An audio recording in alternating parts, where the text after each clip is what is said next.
भाई लोग, अगर तू लोग खेसारी लाल के बिग फैन हो लोग तो अभी चैनल के सब्सक्राइब और वीडियो के लाइक कर दो। काहे कि खेसारी लाल दू गो फिल्म के रिकॉर्ड तोड़ देले बारन।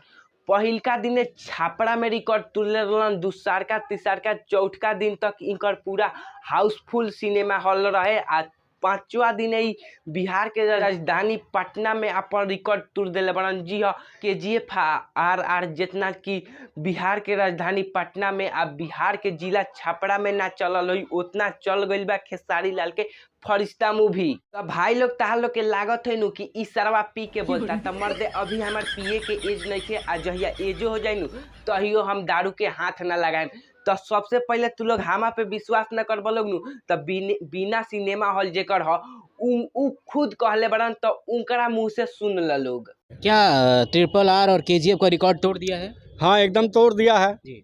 बहुत अच्छा मतलब कलेक्शन गया हमारे यहाँ और कोई दिक्कत नहीं है। पिक्चर में बहुत अच्छी पिक्चर है। मैं चाहूँगा कुछ कलेक्शन बता सकते हैं कि 2-3 दिन की जो अपडेट है वो क्या अपडेट है कलेक्शन के मामले अभी में? तो हमारे यहाँ हाउसफुल गया है 2 दिन। आज थोड़ा सा स्लो रहा नून मैटनी, फिर भी कलेक्शन मेरे यहाँ कोई ख़राब नहीं है, बहुत बढ़िया कलेक्शन है।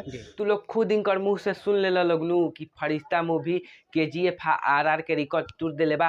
तो ई तो रहल पहिलका दूसरका तीसरका चौथका पांचवा दिन के ई नॉलेज रहल, मतलब ता लोग के जानकारी देनी कि का भइल बा। आ अगर तू लोग छठा सातवां आठवां नौवां 10वां दिन के जानकारी के जाने के चाहता लोग, ई फरिश्ता मूवी के बारे में जाने के चाहता लोग, तो वीडियो के लाइक और चैनल के सब्सक्राइब कर लोग। Tata bye by.